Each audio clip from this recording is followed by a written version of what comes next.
Kondisi tata ruang kota Jakarta ternyata sudah melenceng jauh dari perencanaan yang sudah ada dalam undang-undang. Begitu banyak kawasan yang seharusnya menjadi ruang terbuka hijau, kini dijadikan pemukiman dan area perdagangan. Jika dilihat dari tahun-tahun sebelumnya, Jakarta memiliki ruang terbuka hijau yang baik. Tercatat pada tahun 1965 sebesar 37,2% RTH, tahun 1985 25,85% RTH, tahun 2000 sebesar 9% RTH, tahun 2010 9,8% RTH, tahun 2015 9,98% RTH. Sementara kini ruang terbuka hijau di Jakarta berubah fungsi diantaranya.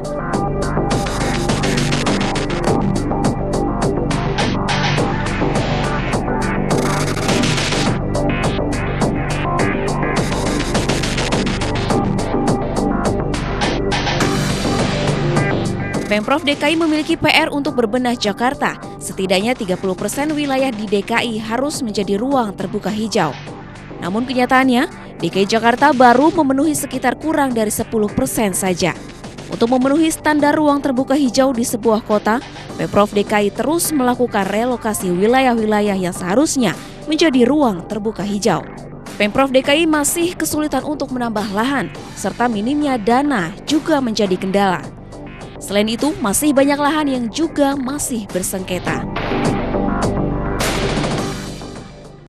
Ya, pemirsa, kita akan menuju ke lokasi Rusun Marunda, Jakarta Utara. Kita akan melihat seperti apa kondisi dari warga Rusun Marunda. Walaupun tadi cerita Pak Denny sudah ada beberapa keluhan sebenarnya. Di sana sudah ada rekan Anne Maria yang berada di Rusun Marunda, Jakarta Utara.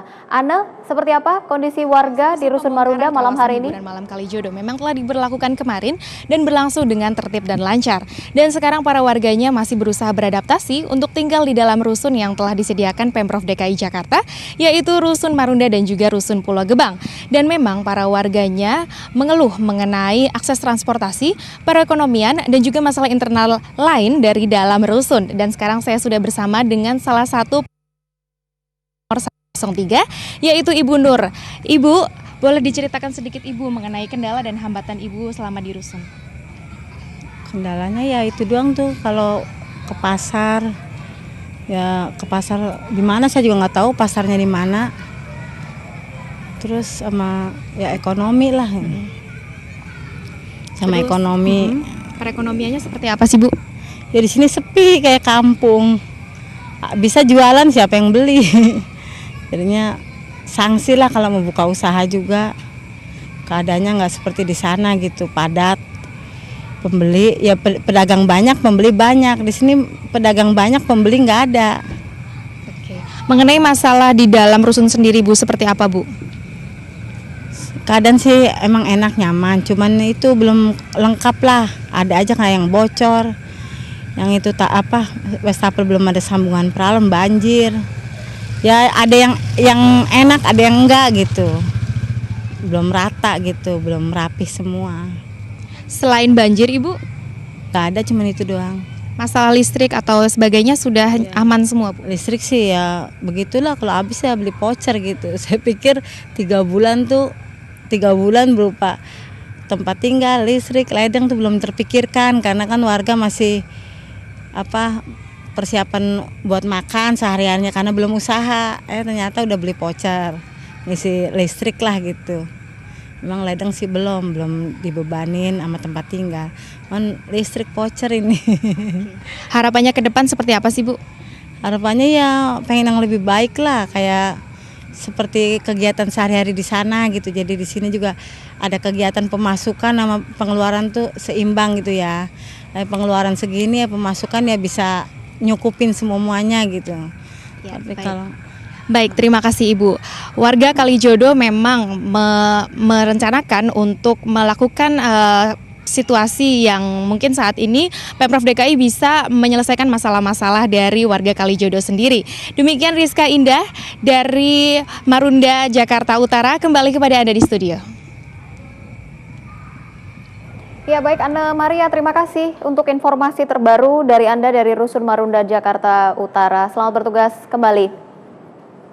Dan pemirsa, kita akan lanjutkan kembali perbincangan kita terkait dengan RTH dan relokasi. Masih tersambung bersama kami Pak Rustam Effendi. Pak Rustam?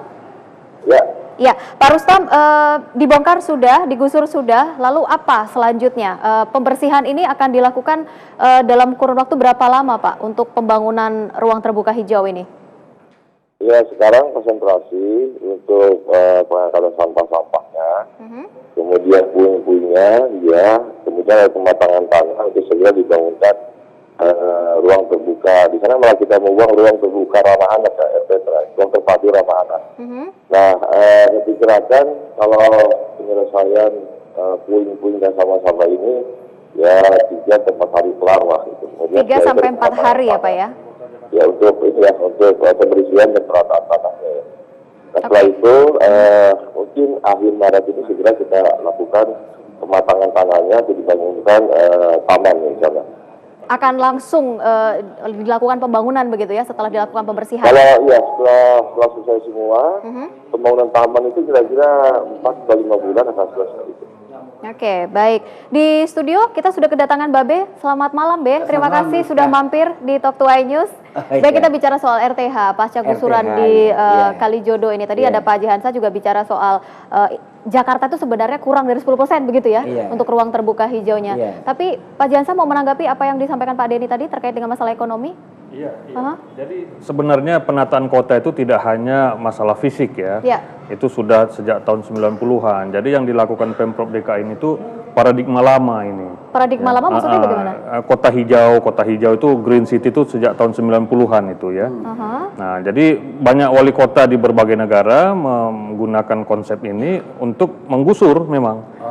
Untuk mempercantik, memperindah kota ya. Jadi aspek sosial dan ekonomi itu memang nggak terperhatikan memang. Jadi tidak terperhatikan atau tidak terpikirkan? Ya memang tidak diperhatikan. Jadi beautifikasi ya, city beautification itu. Nah, sejak tahun 2010 paradigma baru kita ini secara global nih ya, itu adalah inclusive city, Pak. Inclusive city for all gitu ya. Nah, jadi program-program penataan kota itu harus direncanakan benar, ya, dipersiapkan secara matang, secara komprehensif, sosialnya, ekonominya, dan lingkungannya. Jadi nggak bisa dipisah-pisah ini. Kalau yang terjadi sekarang? Ya kan, yang tampak itu hanya rencana-rencana hijaunya, tapi rencana sosialnya bagaimana, ekonomi masyarakatnya bagaimana kan tidak ada. Kenapa, Be? Ya betul tadi rencana hijaunya, rencana hidupnya kan nggak ada. Rencana hidupnya tuh tadi yang pedagang comro, ya kan, yang beli kagak ada. Artinya rencana hidupnya juga tidak dipikirkan. Iya, ini yang maksudnya inclusive city kalau saya nggak salah, bukan saja hijau, tapi juga ada rencana hidup. Kehidupannya harus jadi orang dari Kalijodo dipindahkan, udahlah di situ. Udah. Gitu aja. Pokoknya pindah dulu, gusur dulu. Urusan itu belakangan. Nah, ternyata kan masalahnya banyak gitu. Pak Denny ada yang mendukung Anda. Kalau betul. Pak Denny ini juga salah satu Pak Denny ini warga Kalijodo yang sekarang berada di Marunda, yang sekarang bingung mau bekerja apa, gitu, Be. Ya itu soal yang tadi yang dibilang oleh Pak Johan ya. Itu Jihan ya. Jihan. Itu yang dibilang oleh Pak Jehan, bagaimana konsep yang dilaksanakan di Indonesia ini sudah ketinggalan zaman. Itu padahal sekarang era cyber kan, kok bisa sampai ketinggalan 6 tahun. Ya kan? Tapi kalau alasannya membangun ruang terbuka hijau adalah untuk kesehatan, memberikan udara bersih, benar kan? Inclusive city itu green city masuk ke dalamnya, tapi tidak hanya hijau, tapi dipersiapkan bagaimana kehidupannya dan penghidupannya sebelum dan sesudah. Kita ingat zaman Orde Baru aja program transmigrasi kan memberikan biaya hidup berapa bulan ya sampai panen dan sebagainya. Oke, Pak Rustam, artinya ini tidak dipersiapkan secara matang ya Pak ya untuk proses perpindahan dari warga Kalijodo ini untuk menuju ke rumah susun yang sudah ditunjuk. Begini, bukan kita tidak pikirkan aspek-aspek lainnya, ekonominya, sosialnya.